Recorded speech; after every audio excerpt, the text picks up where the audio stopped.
Hello, everyone. Um, I have about 30 minutes because I'm taking my boys. We're all going to the fair today. There's a fair nearby. So I'm going to get myself up from behind the computer and actually go have some fun with my boys. Okay.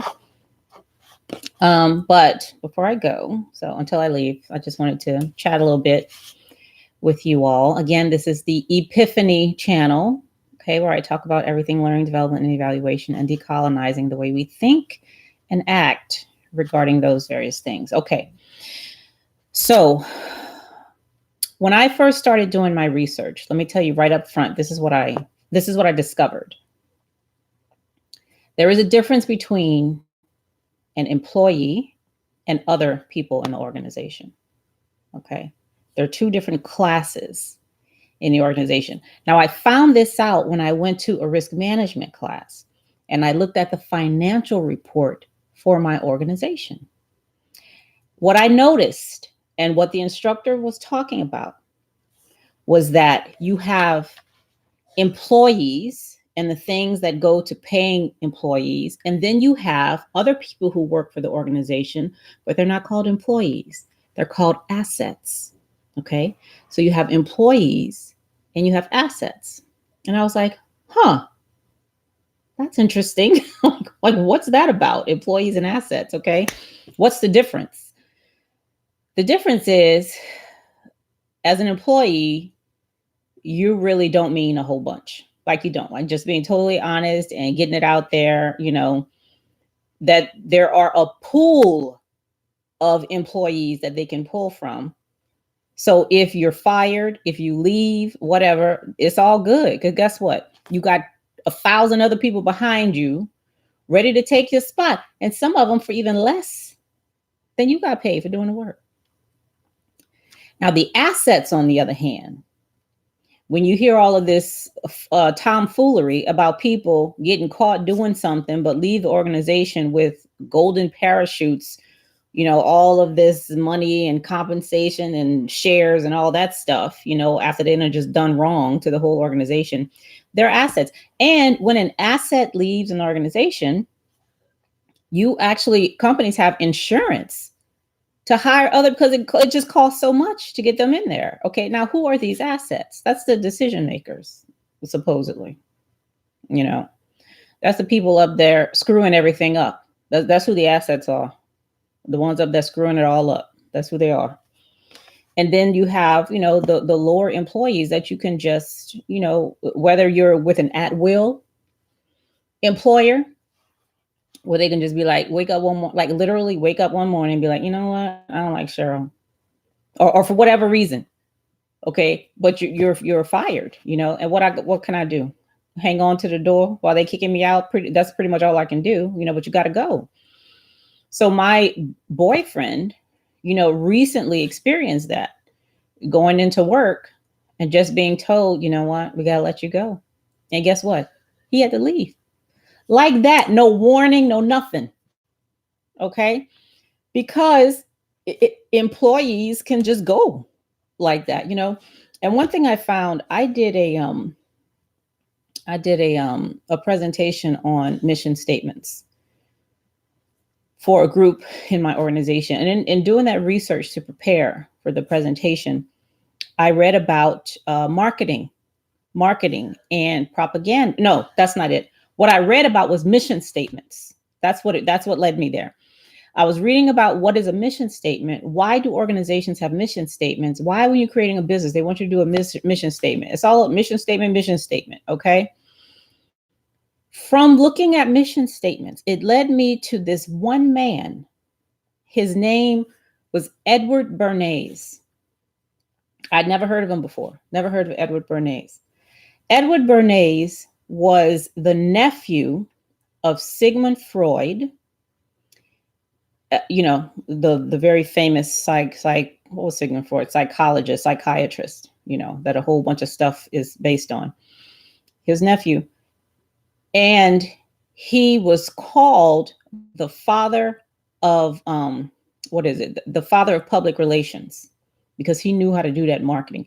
He knew how to get into people's psyches, just like his uncle did, into people's minds to get them to do what the assets wanted them to do.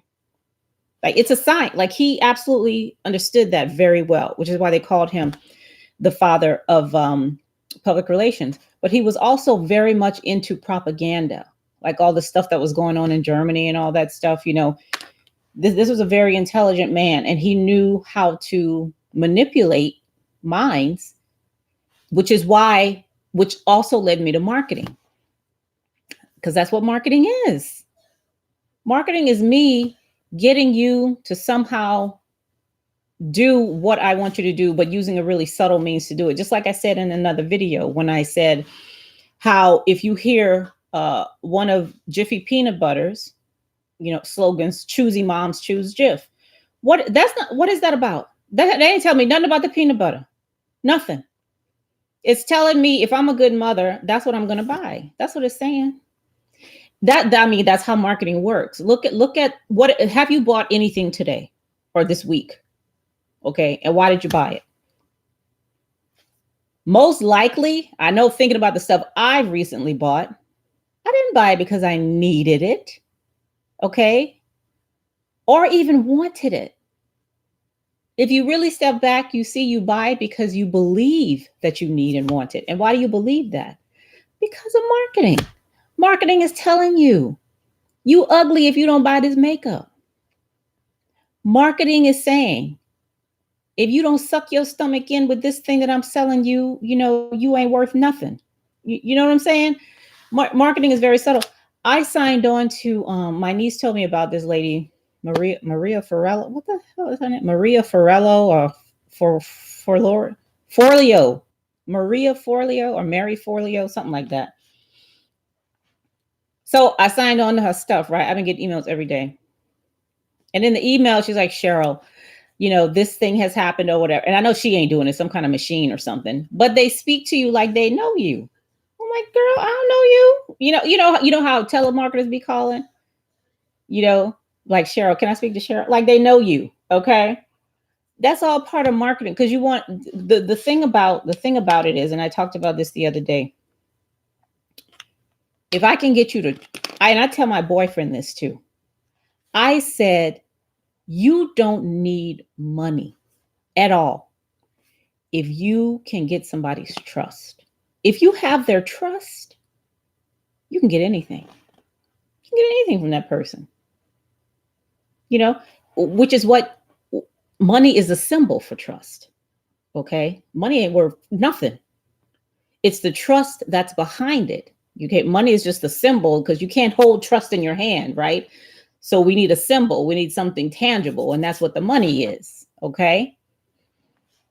All you got, and that's what marketing is. You're trying to get people to trust you, that what I'm telling you is true. What I'm telling you is for your own good. What I'm telling you is going to make you better. That's what it is. Okay? That's what marketing is. Now, what I'm noticing, so I love being a content creator, not just on YouTube, but off of YouTube. I'm a content creator. Okay? And what I understand is that if people, and I talked about this too, go back to my last video or the one before that, I talked about this too. If people are going to, first of all, listen to what I have to say, and next, agree to allow me to share in whatever goal they have, and trust me to do that, then I have to position myself that way. I have to position myself in a way that where people will, okay, I'm listening to Cheryl. I see what she's saying. I see the things she does, the work she does, how she explains it, or whatever the case is. I see all that. I've experienced all that. So now I'm going to trust her to do this thing for me and delegate to her this duty. I told you, trust and delegation. That's what, the moment you have a goal, you have trust and delegation. So now you're looking for somewhere to spend your trust. If I can do it myself, I don't need to trust nobody else. Okay. If I can get from here to North Carolina within 4 hours or less on my own, I don't need a car company. I don't need to trust Mr. Kia, you know. So, but I can't do that. Like, I don't have the means to do that. So I trust Coons Kia, and I give them money as a symbol of my trust. All right. That I'm going to use this thing that you've made, this car, and which is going to get me to my destination. I have a goal to get to get to North Carolina. So you are going to, I'm trusting you and delegating this, to you to help me reach my goal. So that's for individual people. Everybody has their own goal. Every subscriber I have on this channel has their own goal. Okay. Their own goal. And it doesn't have to be anything related to the work that I do. It doesn't have to be related to learning and development.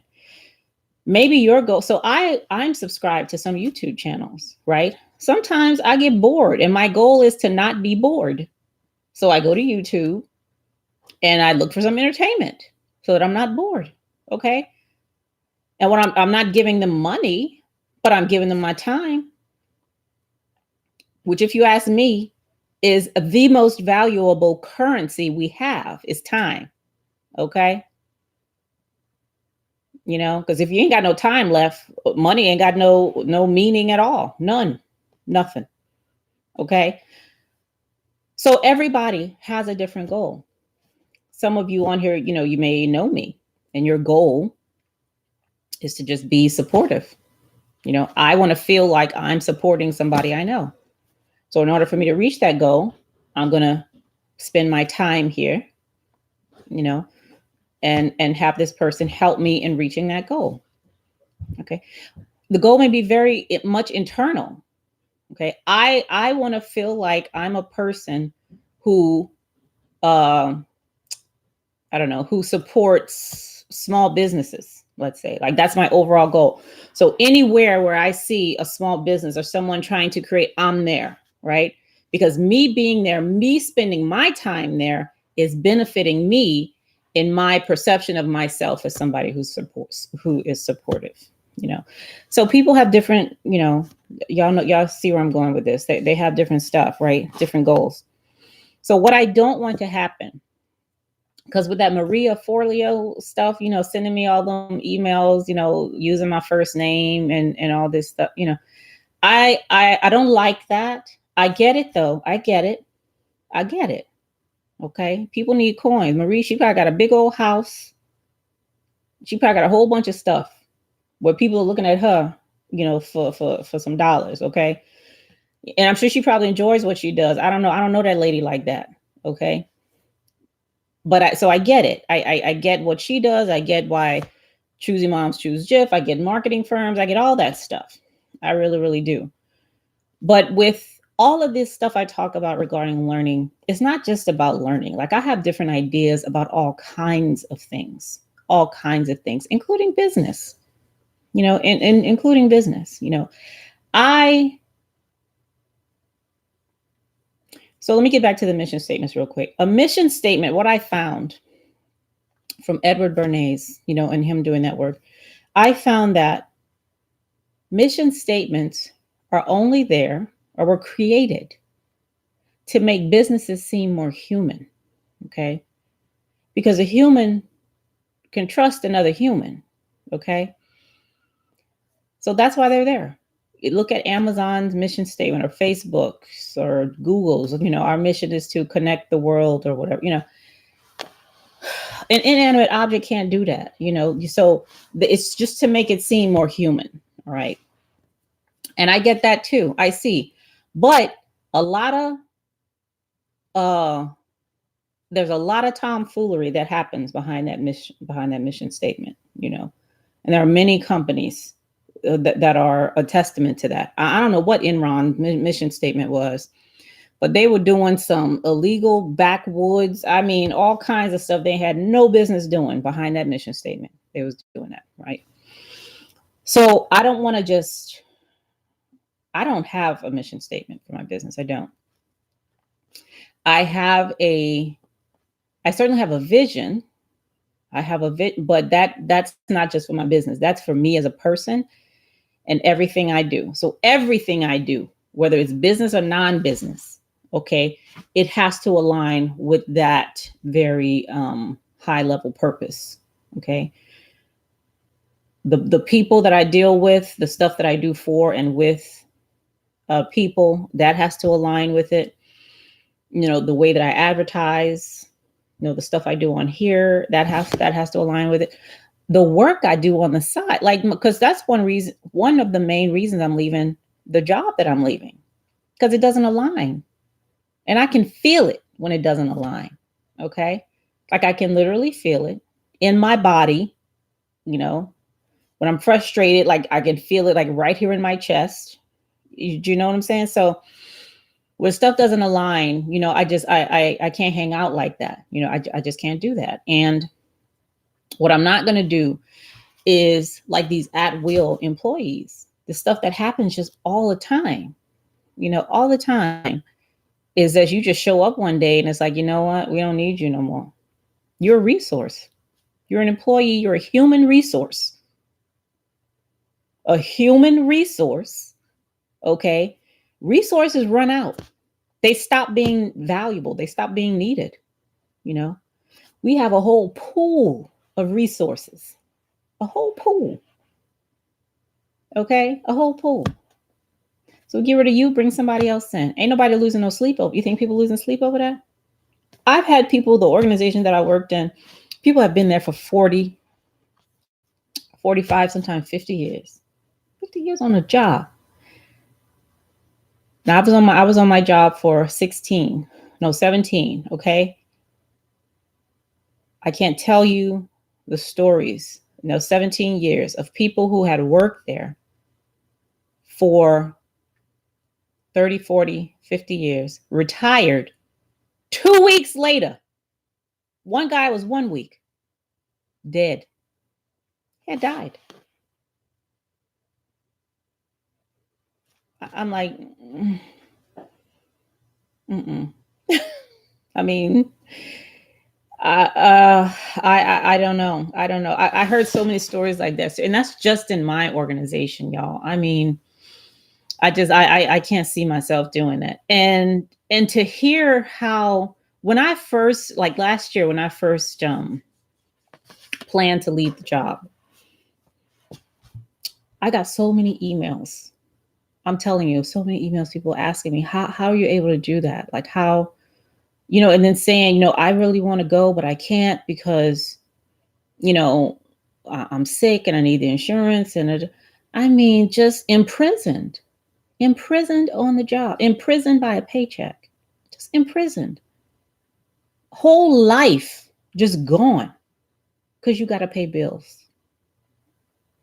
That is so sad, y'all. I'm telling you. And people swear, at least people in the United States, swear up, down, sideways, diagonally, this is the greatest country to live in. The greatest. They wave the flag. They got it flying on on the back of the truck. They, you know, mad if people don't salute the flag and say the pledge and all that bull about the flag. And I talked about this before. But look at what they're doing to the thing that the flag represents. Look at what they're doing to that. I mean, just treating it like crap. I'm, you know, treating it like, but don't say nothing about the flag though. But we pollute the water as much as we can. We mine stuff, kill animals, cut down trees, you know, muddy the water, everything. Everything. But don't you bet not say nothing about the flag. Come on. That's, oh my God. I tell you the truth. People, I tell you. And this is why Edward Bernays had such an easy job of fooling people. This is why, and I said this myself, this is why we want to be lied to. That's why. And that's why it's so easy. It's so easy to get us to rage. I mean, face sweating, foaming at the mouth about somebody doing something against the flag, but we don't bat an eye, not one eye, hearing stuff about these corporations, polluting the water, polluting the earth, you know, making all these animals go extinct. Don't lose a second of sleep, not 1 second. You see what I'm saying? I mean, and that's why I wanted to start this company, because it's all about I'm telling you, you're not going to evolve your thinking. You are not going to see anything other than what they want you to see unless you start asking questions and learning on your own. Killer Mike was on the stage the other day, and I told y'all several videos ago to go watch Killer Mike's show on Netflix, okay, because it's really good. But they were up there, going back and forth about the different parties, about the Republican Party, the Democratic Party, who should be here, who should be there. Killer Mike took the microphone and I was like, listen, y'all arguing about how do you say that? Y'all are arguing about which master you're going to serve. That's what you're arguing about. Which master is better to serve. Okay. And what I got from his talk is what I'm talking about. Okay. Stop looking for authority figures to tell you where to go, how to think, what to buy, what to eat, how to look, what to wear, when to breathe, when to go to sleep. You know what I'm saying? Stop looking at authority figures and in that letter, I got to reply to him too. That letter that I wrote to my mentor, I told him, I said, I realize that me depending on authority figures to tell me how much I'm worth by the check they gave me every 2 weeks, to tell me when I need to be up in the morning, by the requirement for me to be on work a certain, to tell me all my dependence on that led it was so strong that it became like an addiction. So now when I'm deciding, you know what, I'm not going to do this no more. I'm not going to have somebody just tell me what my work is worth and me just believe it because that's what the paycheck says. Okay. I'm not going to allow that to happen anymore. And I told him, I said, now it feels I'm scared now. Okay. Just like any person who's been on drugs or alcohol or whatever would be like, I don't know how I can function without this drug. I don't know how I can function without an authority figure telling me what to do all day long. How can I function? So Killer Mike was saying that same thing. Y'all arguing over which master you're going to serve, the Republican one or the Democratic one. And what you need to be thinking about is how you are your own master, how you actually do have the ability to research, learn stuff, ask questions, question all these assumptions that you have, and make your own way. And I'm not saying that we're not interdependent on each other, because we are. Like, we're human animals. Human animals are interdependent, not just on each other, but on our environment. Okay, we depend on that. We do. We depend on that. And if we really realized and we really questioned for ourselves what the heck we're doing, instead of just being on what's her name calls autopilot. A lot of us are on autopilot all day long, autopilot. Learning is about getting you off of autopilot. Okay. And it can be scary, especially if you're used to somebody telling you what to do. There's this picture on what time is it? 3:55. There's this picture on YouTube where they have trained this elephant so well that all they have to do, they have this little flimsy rope around his neck. And he's tied. I don't even think he's tied to any. No, he is. There's like a little, I could pull that thing out of the ground, but he's become so conditioned and so trained that the elephant, like, I don't know how elephant psychology works or whatever, but it feels like it's stuck there, like it can't go anywhere. It just feels stuck, like it can't go. That's what we are, like that elephant. And the flimsy thing that's tying us to the ground and keeping us in this place of imprisonment is bills, student loans, fear of anything medically happen in the greatest country in the world now. Fear of anything medically happening because we won't be able to pay for it. One medical emergency without, insurance this couple just recently, husband and wife, the husband, it was a murder suicide, and he wrote the note, that he couldn't afford to care for his wife anymore. Greatest country. Don't say nothing about the flag. Greatest country in the world. Okay, this is what I'm talking about. And I keep saying greatest country in the world because it's a story. It's a story. It's propaganda. Come on now. It's a story. You see all this stuff going on. Think about a woman, not even a woman, just a person who is in an abusive relationship. These people ain't blind. They feel the pain, whether it's physical, emotional, whatever. They feel it. They know what's happening. But if you go and say, listen, what is going on here? What they'll have, it's not that bad, and this and that, and they'll create a story to excuse everything. We're good at creating stories. We're very good at creating stories, but that's what we do. I've done it. I'm not telling you what I read in a damn book. Okay. I'm telling you what I know. I'm telling you what I know. Stuff. And I put something on Facebook yesterday. Okay. We see, we hear, we feel what is going on. But we're fed a story, and we would rather believe that story than acknowledge what is actually happening. That's the same thing that happens when we go to movies. I told y'all this. When we go to movie theaters, it's called consensual hallucination. When you go in that movie theater, that Denzel Washington is, first of all, not a cop. Okay. He's not a dirty cop. He didn't get shot. He's going to be in a movie next week. All of this stuff is not true.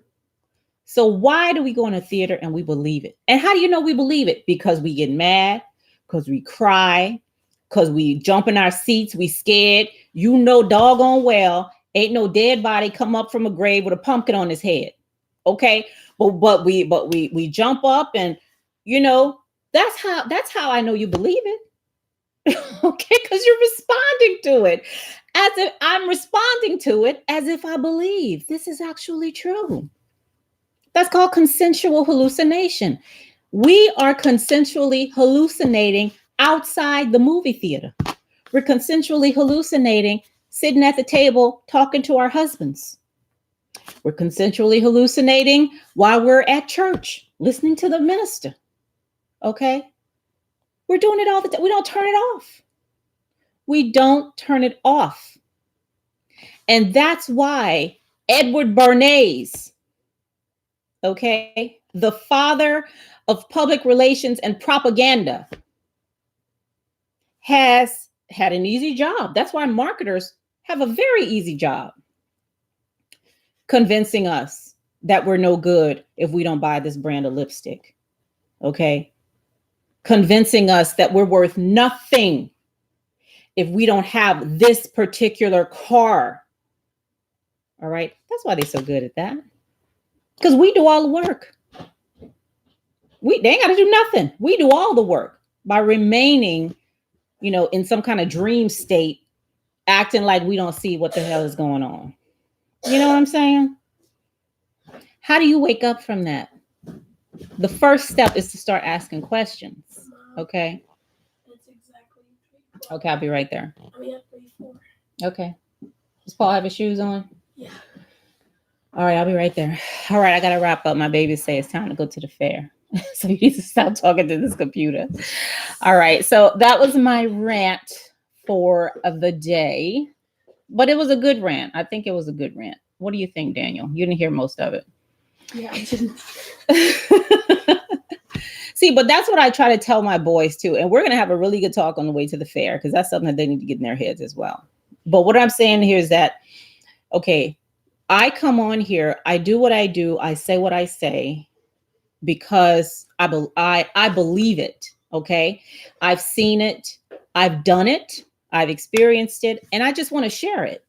Now, just because I'm sharing it, that don't mean you have to believe anything. Because my whole point of being here is for you to ask questions, for you to do the learning, okay, for you to have the experience and for you to come up with your own decisions, okay, to make up your own mind about this stuff instead of just falling into some authority figures interpretation or way they think about it. I did. Listen, I'm 44. I did that falling into what authority figures told me forever, for a very long time, until I finally woke up to the fact of what I was doing, not what they were doing to me, but to what I was doing. Okay. And I said this before, I am not at fault for much of the things that I believed and did. But I am 100%, especially for the stuff that happened when I was little, a child, I can't get away from that, but I am 100% responsible for it. Okay. Because I do have the ability to ask questions. That's never gone away. I was born asking questions. Y'all know these little kids ask questions all the time. We know how to do that. We just stop doing it once we get older. Why? Because we think we know. And why do you think you know? Because so-and-so told me. All right, that's all I got. I'll see y'all later tonight, okay? Because I'm going to come back. There. Be quiet, boy.